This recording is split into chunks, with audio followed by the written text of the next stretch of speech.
Assalamualaikum warahmatullahi wabarakatuh.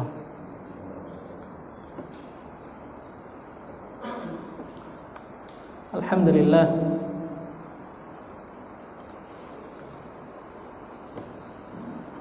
alladzi bi ni'matihi tatimmus shalihat.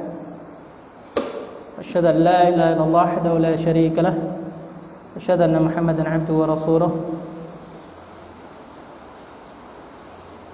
Allahumma salli wa sallim ala nabiyyina Muhammad wa ala alihi wa sahbihi wa man tabi'ahum bi ihsanin ila yaumiddin. Allahumma 'allimna ma yanfa'una wanfa' bima 'allamtana wa zidna 'ilman wa arina al-haqqa haqqan warzuqna ittiba'ah wa arina al-batila batilan warzuqna ijtinabah. Alhamdulillah, syukur pada Allah Subhanahu wa taala atas segala nikmatnya. Malam ini kita hadir salah satu masjid Allah meskipun dalam keadaan hujan, yang merupakan rahmat dari Allah Subhanahu wa taala, dan perintahkan kita juga untuk berdoa, Allahumma shayban nafi'an, ya Allah berikan hujan yang bermanfaat. Dan juga hujan ini adalah salah satu waktu yang mustajab untuk berdoa pada Allah Subhanahu wa taala. Hadirin yang dimuliakan Allah Subhanahu wa taala, pada malam ini insyaallah kita akan membaca sedikit tentang firman Allah taala dalam surat Al-Baqarah ayat 180. Setelah kita beberapa waktu yang lalu membaca tentang kewajiban-kewajiban yang Allah perintahkan, dan saat ini di antara kewajiban juga yang Allah perintahkan kepada orang-orang yang beriman, yaitu dalam firman-Nya, A'udzu billahi minasyaitonir rajim. Kutiba 'alaikum idza hadara ahadakumul mautu in taraka khairanil wasiyatu lil walidaini wal aqrabina bil ma'ruf haqqan 'alal muttaqin. Kutiba 'alaikum, diwajibkan atas kalian, idza hadara, ketika ahadakumul maut, ketika salah seorang di antara kalian kedatangan tanda-tanda kematian, in taraka khairan, jika dia meninggalkan khairan.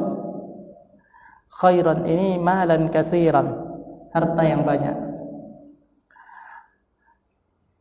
Al-wasiyah, hendaklah dia berwasiat, lil walidaini wal aqrabin, kepada kedua orang tua dan kerabat-kerabatnya, bil ma'ruf, secara ma'ruf, haqqan 'alal muttaqin, ini adalah kewajiban bagi orang-orang yang bertakwa. Furidha 'alaikum idza hadara ahadakum alamatul maut wa asbabuh, diwajibkan atas kalian jika datang kepada salah seorang di antara kalian alamatul maut, tanda-tanda kematian. Jadi atau wa asbabuhu, atau sebab-sebab yang dia nampaknya akan meninggal. Ya. In taraka malan katsiran, jika dia meninggalkan harta yang banyak. Ayyusi lil walidaini walidhawil qarabati bima haddahu asy-syar'u, hendaklah dia berwasiat kepada kedua orang tuanya dan kepada kerabatnya dengan batas yang syariat perintahkan.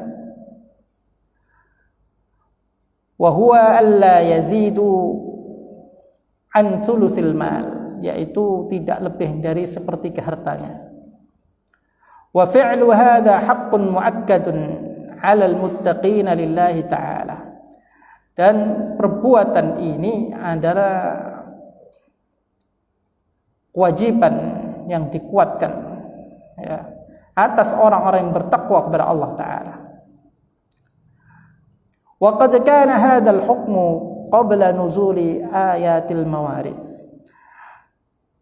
Hukum ini turun sebelum ayat-ayat tentang warisan.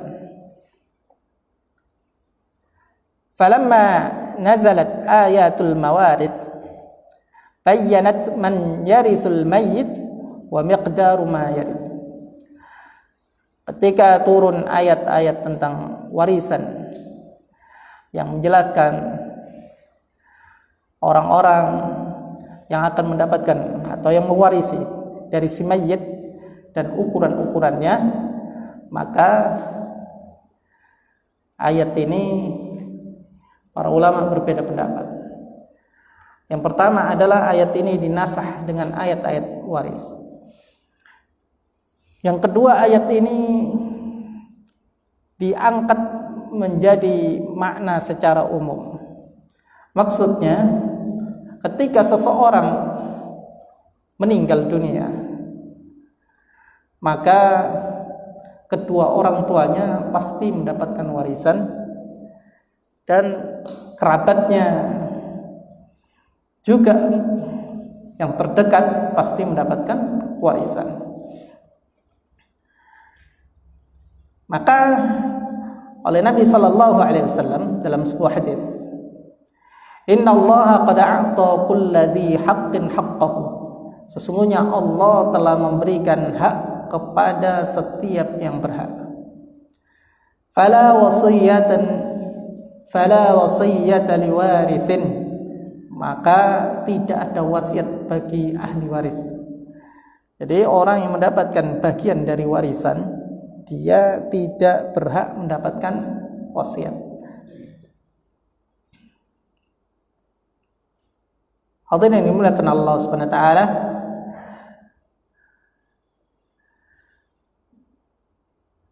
dan wasiat ini yang mengatakan bahwa ayat ini dinasah itu dibatalkan hukumnya. Hukumnya apa? Hukumnya ketika seorang akan menjelang kematian lalu dia berwasiat, maka dia berwasiat untuk diberikan kepada kedua orang tuanya, kepada kerabatnya, ya.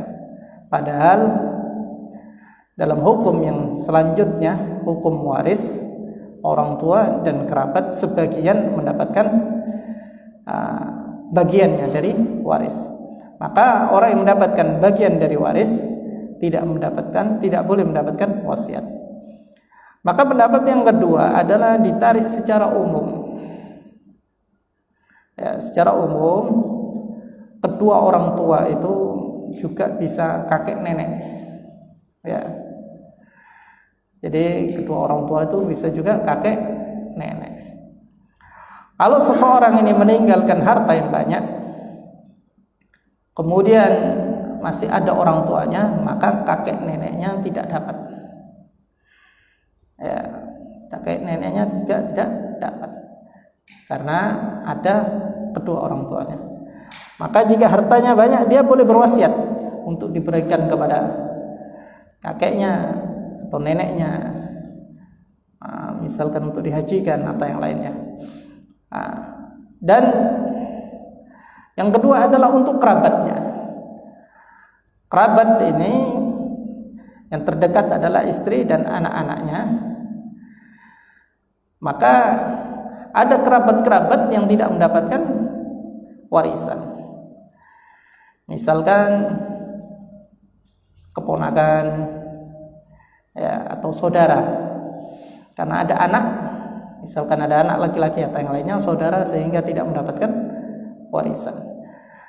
Maka boleh dia berwasiat untuk diberikan kepada saudaranya di bagian untuk diberikan kepada selain ahli waris tidak boleh lebih daripada sepertiga. Hadirin yang dimuliakan Allah Subhanahu wa taala,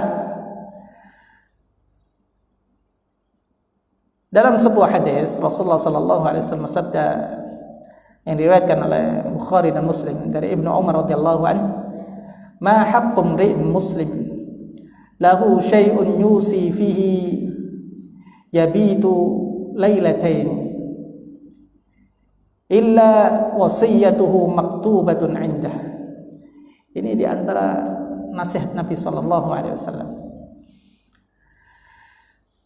supaya ini di antara disunnahkan wasiat. Ya, tidak dibenarkan bagi seorang muslim yang memiliki sesuatu untuk diwasiatkan berdiam diri selama 2 malam, melainkan wasiat itu telah tertulis di sisinya. Muttafaqun alaih. Jadi di antara sunnahnya wasiat. Jadi seseorang, ini sunnah yang jarang diamalkan ini. Seseorang yang dia berdiam diri di rumahnya misalkan 2 malam saja atau dimanapun, maka dia harus menulis wasiat. Ini di antara wasiat yang wajib, ya, dia tulis adalah wasiat yang berupa wada' atau titipan. Misalkan seseorang menitipkan sesuatu kepada kita, maka kita wajib menulisnya bahwa ini adalah titipan fulan. Dan kedua wasiat yang harus, ya, adalah wasiat hutang. Misalkan seseorang itu berhutang kepada orang lain, maka dia wajib untuk menulis. Ya, kalau tidak, akhirnya dia mendapatkan tanggungan nanti kelak di akhirat, ya, tentang titipan dan hutangnya. Hadirin yang dimuliakan Allah Subhanahu wa taala, dari Ibnu Umar radhiyallahu anhu ketika mendengar hadis ini, dia mengatakan tidak ada satu malam pun yang berlalu dariku sejak aku mendengar Rasulullah sallallahu alaihi wasallam menyampaikan hal itu, melainkan wasiatku selalu berada di sisiku. Ya, ini di antara keutamaan berwasiat. Dalam firman Allah Ta'ala, in taraka khairan, jika dia meninggalkan harta yang banyak. Di antara para ulama berpendapat bahwa wasiat itu disyariatkan bagi harta warisan, tidak disyariatkan bagi harta warisan yang sedikit. Jadi kalau misalkan dia memiliki harta yang banyak, kemudian harta tersebut diwariskan dan cukup ahli warisnya ini untuk bekal hidupnya, kalau seandainya tidak berlebihan, ya, artinya untuk dimakan. Bahkan seorang itu pernah mengatakan, ini hartanya dimakan 7 turunan tidak habis, ya, menunjukkan banyaknya hartanya. Ya, maka disyariatkan seseorang tersebut untuk mewasiatkan, ya, diberikan kepada kerabatnya atau diberikan kepada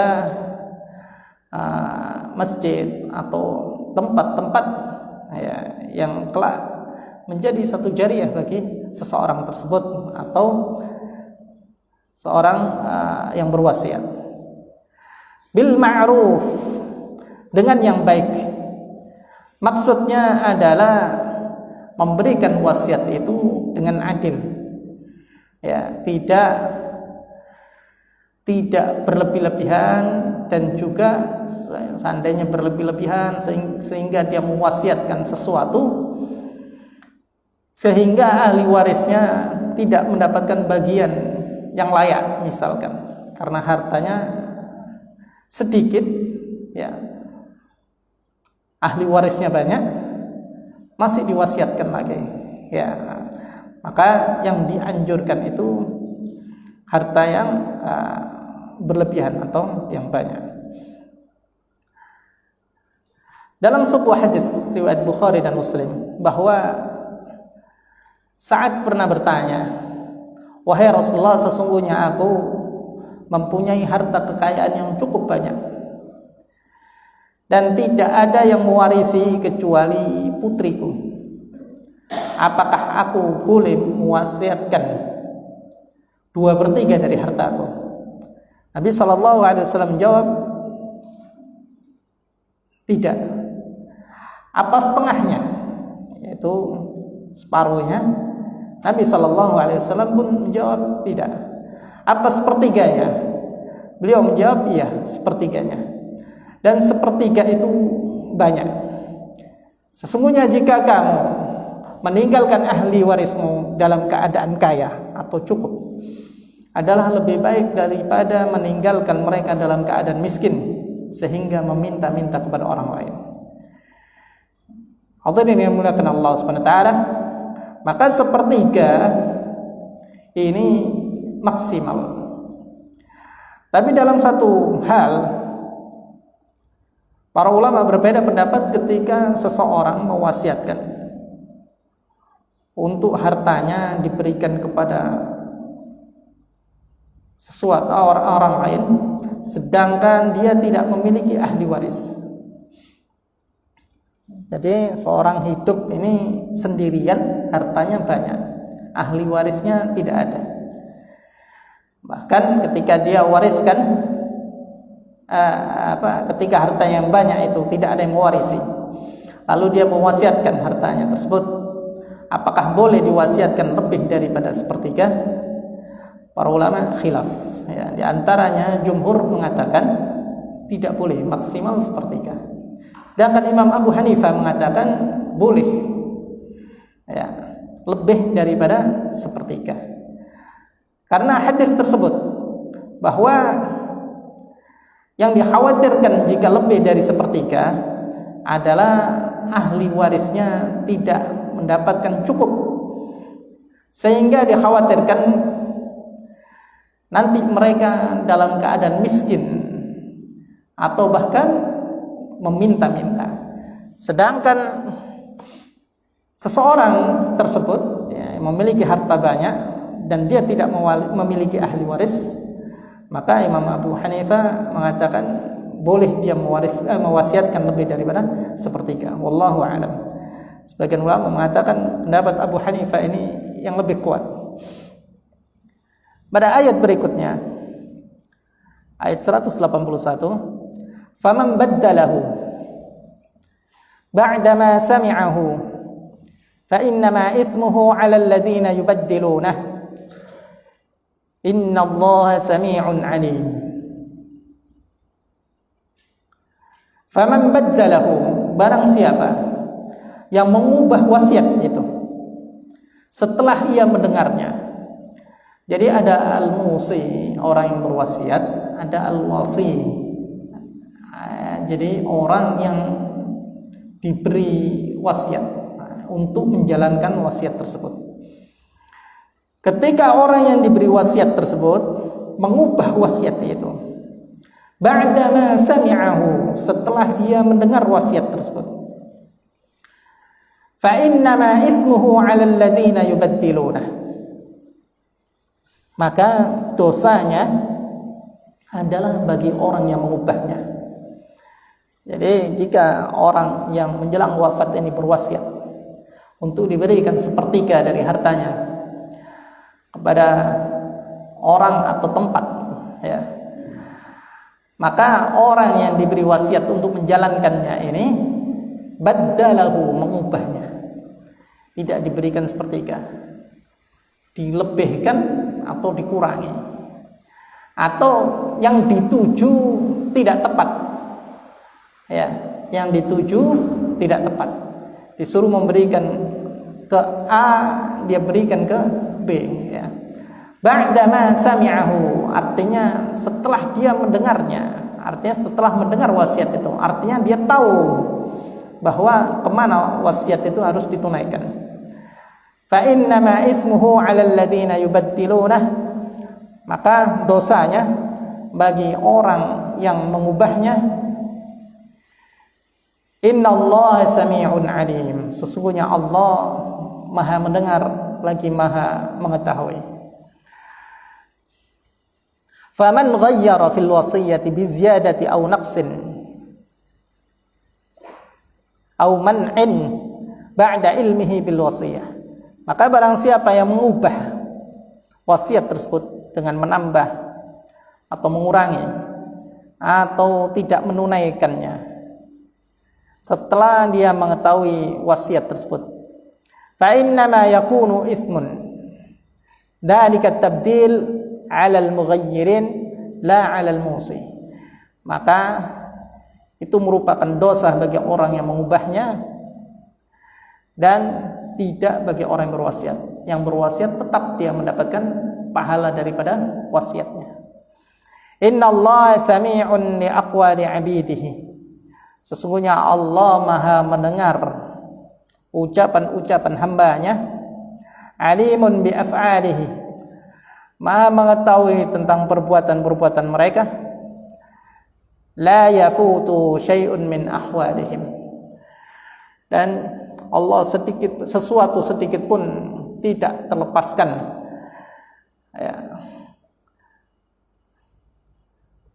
dari pengetahuan Allah Ta'ala dari keadaan-keadaan mereka. Hadirin yang dimuliakan Allah Subhanahu wa Ta'ala,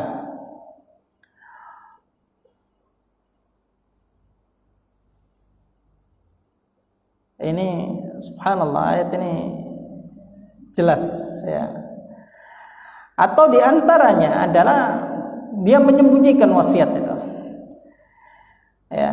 Tidak, artinya menyembunyikan berarti mengubahnya ya. Jadi tidak memberitahukan wasiat tersebut ya kepada seseorang yang mestinya dia berikan ya. Faman khafa min musin, pada ayat berikutnya. Faman khafa min musin, maka barang siapa yang khawatir min musin terhadap orang yang berwasiat, janafan, yang dia berlaku berat sebelah ya, tidak adil. Janaf artinya tidak adil dia.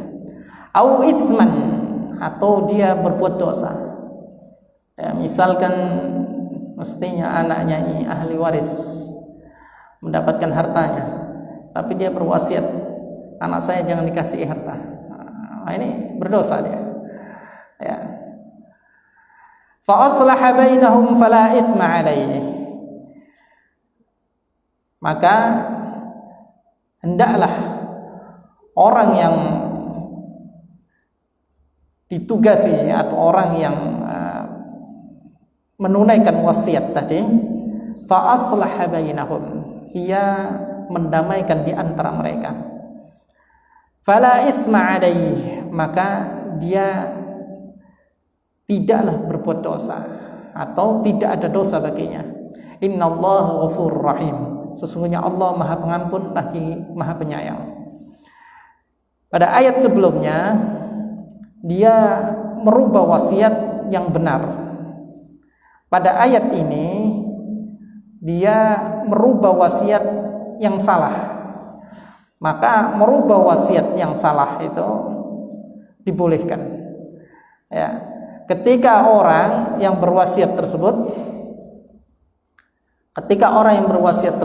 tidak berbuat adil ya, atau berat sebelah, atau bahkan dalam wasiatnya adalah wasiat yang mengandung dosa, maka Ibnu Abbas mengatakan ya, janaf itu pada ayat ini adalah kesalahan. Janafan itu adalah kesalahan, menyakup segala kesalahan. Misalnya di antaranya mereka menambah bagian ahli waris. Jadi anak ini mestinya mendapatkan 2 bagian, laki-laki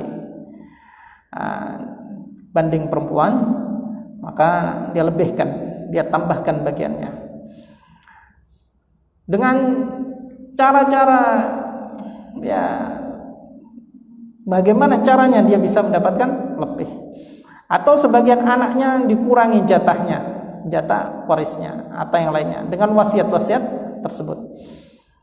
Atau seseorang yang memiliki harta yang banyak, ya, dia berwasiat supaya salah satu rumahnya atau yang lainnya ya dijual untuk diberikan kepada salah seorang daripada anaknya, putrinya atau putranya, ya, yang itu sengaja, ya. Atau karena orang yang berwasiat tersebut sakit hati kepada kerabatnya, misalkan, ya, kalau seorang meninggal kemudian dia tidak memiliki anak, maka di antara di antara harta warisnya selain kepada istri adalah kepada saudaranya. Maka dia karena tidak suka dengan saudaranya, akhirnya dia berwasiat supaya hartanya diletakkan atau diberikan kepada yang lain. Maka hal tersebut yang menimbulkan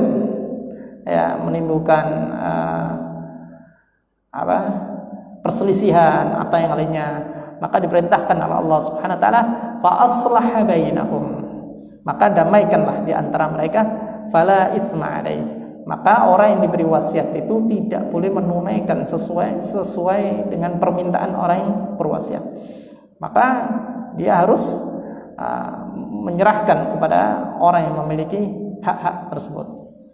Hadirin yang dimuliakan Allah Subhanahu wa taala, faman alima min sahibil wasiyah mailan 'anil haqq, maka siapapun yang mengetahui dari orang yang berwasiat bahwa orang yang berwasiat itu cenderung jauh daripada kebenaran, au jauran fil wasiyah, atau kesalahan dalam wasiatnya, fa aslaha ma afsadal musi bi nashihi, maka hendaklah orang yang dititipi wasiat tersebut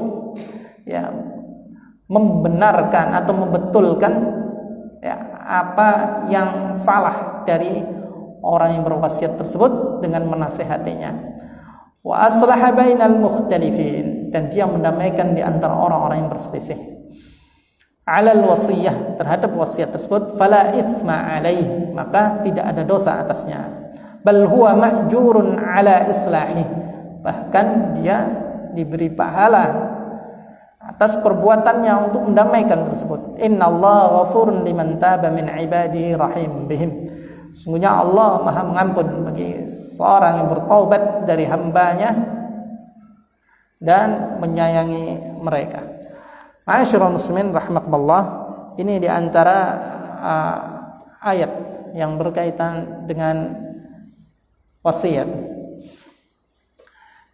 Jadi kesimpulan daripada ayat ini, aidhamu sya'nil wasiyah,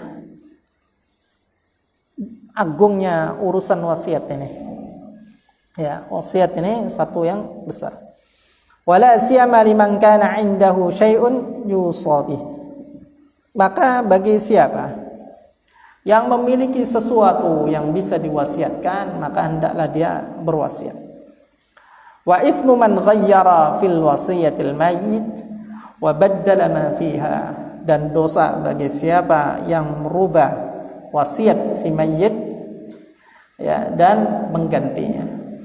Jadi orang atau wasi yang diberi wasiat hendaklah dia menunaikan jika wasiat itu benar, dan jika wasiat itu salah hendaklah dia membenarkannya. Hendaklah dia membenarkannya dan tidak boleh menunaikan wasiat yang salah. Ma'asyiral muslimin rahimakumullah, pada ayat berikutnya, ayat 183,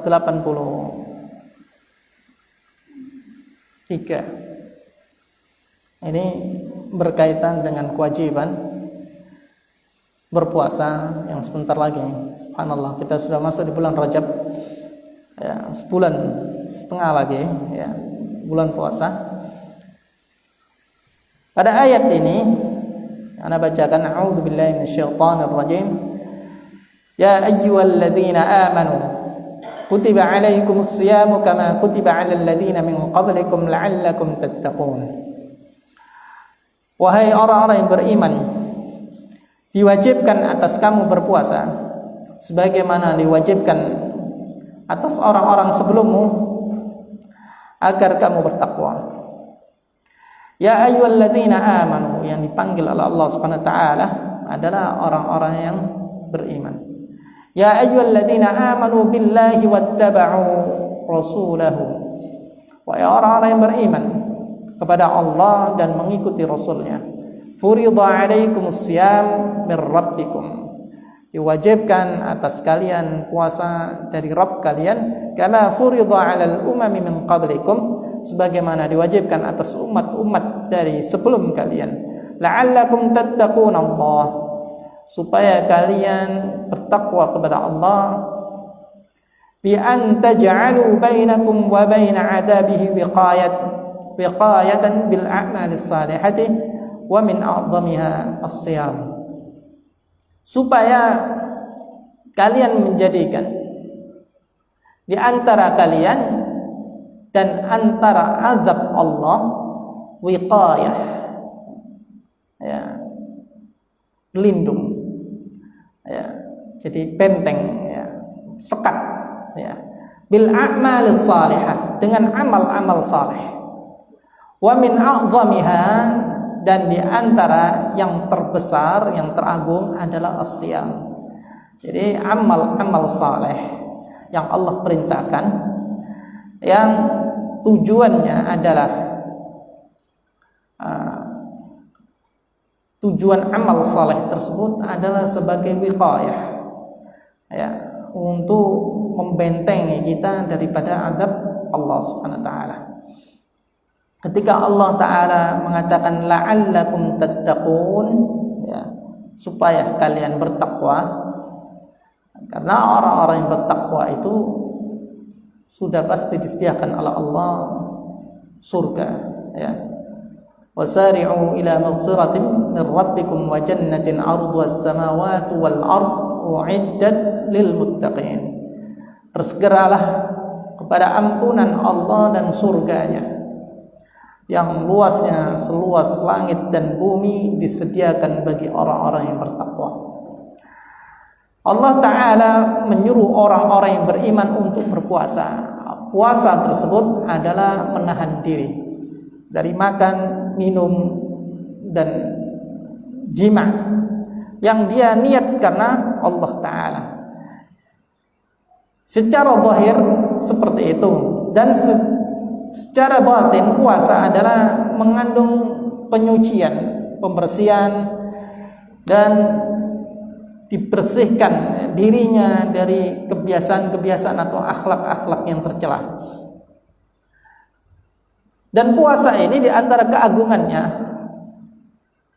ya, dibandingkan dengan amal-amal saleh yang lainnya, karena Allah Ta'ala dalam sebuah hadis qudsi, wa ana ajzi bih, dan aku yang akan membalasnya puasa. Karena hadirin ini dimuliakan Allah Subhanahu wa taala, puasa ini seseorang diperintahkan untuk menahan, padahal yang awalnya yang ditahan itu adalah sesuatu yang halal, yaitu makan, minum, dan berjima dengan istrinya. Tapi seseorang tersebut dia ikhlas tinggalkan itu karena Allah Ta'ala, dan bahkan seseorang tersebut dia berusaha menahan. Dan ibadah puasa ini ibadah yang cukup panjang, ya, dibanding ibadah-ibadah yang lain, ya. Puasa ini atau sholat, mungkin orang sholat hanya beberapa saat saja, tapi puasa ini sekian jam, ya, 14 jam dia tahan untuk Allah Ta'ala. Meskipun dia berusaha, dia menahan ikhlas untuk Allah Ta'ala. Ya, kalau puasa Ramadan mungkin karena kaum muslimin bersama-sama puasa, tapi kalau puasa sunnah juga memiliki keutamaan. Ya, kadang orang tidak tahu bahwa dia telah berpuasa, maka hanya Allah yang tahu. Maka ini satu keutamaan.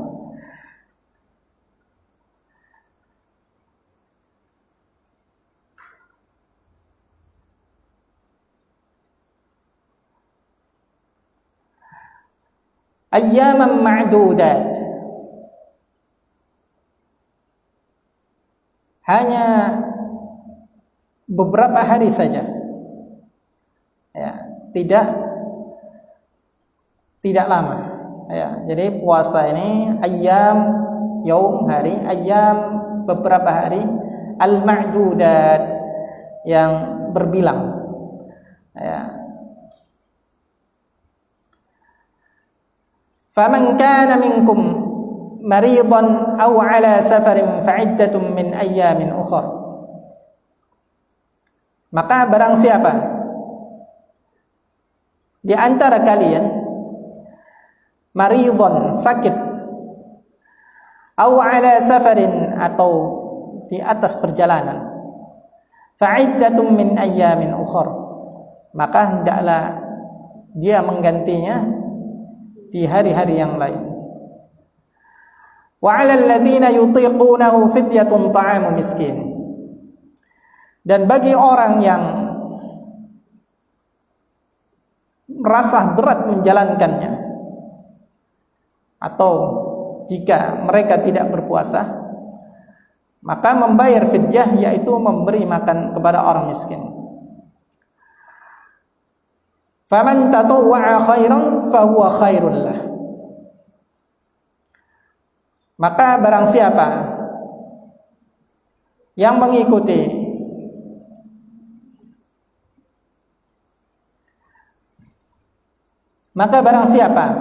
yang dengan kerelaan hati dia mengerjakan kebaikan, maka itu lebih baik baginya. Wa antasumu khairul lakum in kuntum ta'lamun. Dan berpuasa itu lebih baik bagimu jika kamu mengetahui.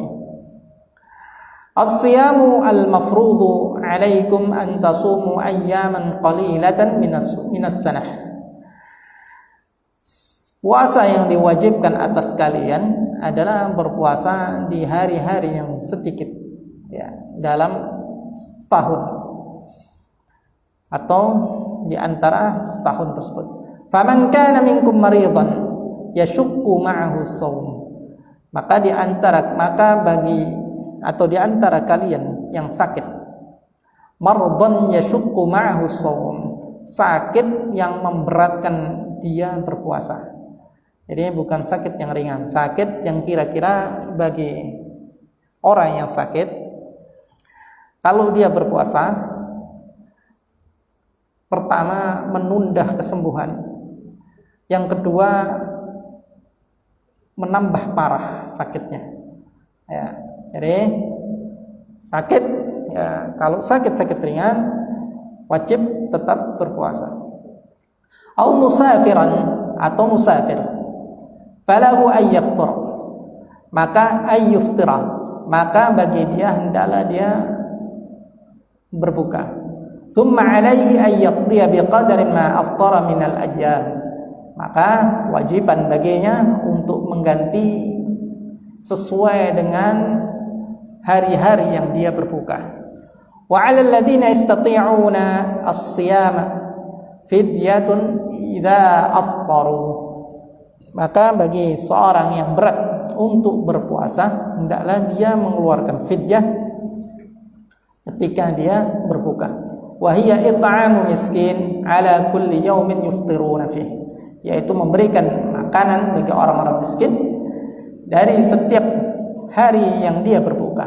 Wa shaumukum khairul lakum minal iftar wa i'ta'il fidyah, maka berpuasa kalian itu lebih baik daripada berbuka dan memberi fidyah. Baik, ada nih.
Baik, bismillahirrahmanirrahim.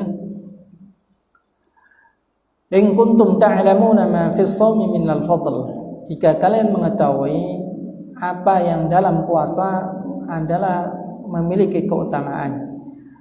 Wa kana hadzal hukmu awwalu ma syara'a Allahu shiyam. Bahwa hukum ini adalah yang pertama kali Allah syariatkan berpuasa. Fa kana man syaa'a shama. Dahulu siapa yang berkehendak hendaklah dia berpuasa. Wa man syaa'a afṭar wa at'am. Barang siapa yang berkehendak untuk berbuka hendaklah dia memberi makan. Jadi hadirin yang dimuliakan Allah Subhanahu wa taala, dahulu dalam sejarahnya seseorang yang tidak melakukan puasa, seseorang yang pertama diberi pilihan, boleh dia berpuasa dan boleh dia tidak berpuasa. Kalau dia berpuasa, maka hendaklah dia berpuasa.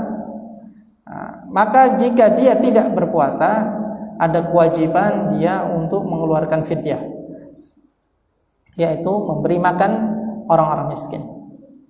Tsumma aujaballahu as-siyam ba'da dzalik. Wa faradahu ala kulli balighin qadirin. Kemudian Allah mewajibkan puasa setelah itu dan mewajibkan atas setiap orang yang baligh dan mampu. Jadi hadirin dimuliakan Allah Subhanahu wa taala. Jadi pertama adalah diwajibkan seseorang untuk berpuasa. Maka jika seseorang itu sakit atau dalam keadaan safar, maka dia menggantinya kewajiban tersebut di hari yang lain. Tetapi bagi seseorang yang tidak mau berpuasa atau yang berbuka, maka dia diwajibkan untuk mengeluarkan fidyah, meskipun dia sebetulnya mampu berpuasa. Ini dahulunya, ya. Meskipun Allah Ta'ala katakan wa antasumu khairul lakum, ya, berpuasa itu lebih baik bagi kalian. Jadi ada dua wajiban. Yang pertama berpuasa, kewajiban yang kedua yang tidak berpuasa adalah mengeluarkan fidyah. Ini untuk siapapun, ya, orang yang mampu puasa ataupun tidak mampu puasa. Tetapi Allah Ta'ala katakan berpuasa itu lebih baik daripada orang yang bayar fidyah, ya. In kuntum ta'lamun, jika kalian mengetahui. Maka pada ayat ini dinasah, ya. Artinya nanti insyaallah kita jelaskan pada ayat berikutnya. Wajib, ya, orang yang mampu dan balik adalah dia berpuasa. Yang membayar fidyah adalah orang yang tidak mampu saja. Kalau dulu mampu boleh bayar fidyah untuk mengganti puasanya, tapi wajiban tersebut dinasah. Maka bagi orang yang mukim, tidak safar, dia sehat, mampu, maka dia wajib berpuasa. Bagi orang yang tidak mampu, sakit yang tidak diharapkan sembuh, maka dia boleh tidak berpuasa dan menggantinya dengan fidyah. Wallahu a'lam. Di antara faedah ayat ini adalah faddalallahu syahra ramadhana bija'lihi syahrus shawm biinzalil qur'ani fihi fahuwa syahrul qur'an wa lihada kana an-nabiy sallallahu alaihi wasallam yatadarasul qur'an ma'a jibril fi ramadan wa yajtahidu fihi ma la yajtahidu min ghairihi. Di antara yang Allah Ta'ala mengutamakan bulan Ramadan, keutamaan bulan Ramadan ini dijadikan sebagai bulan puasa dan diturunkannya Al-Quran di dalamnya, dan dia adalah bulan Quran. Untuk itu Nabi SAW mempelajari Al-Quran bersama Jibril di bulan Ramadan. Wa yajtahidu fihi, bersungguh-sungguh di bulan itu, ya. Wala yajtahidu fi ghairih, dan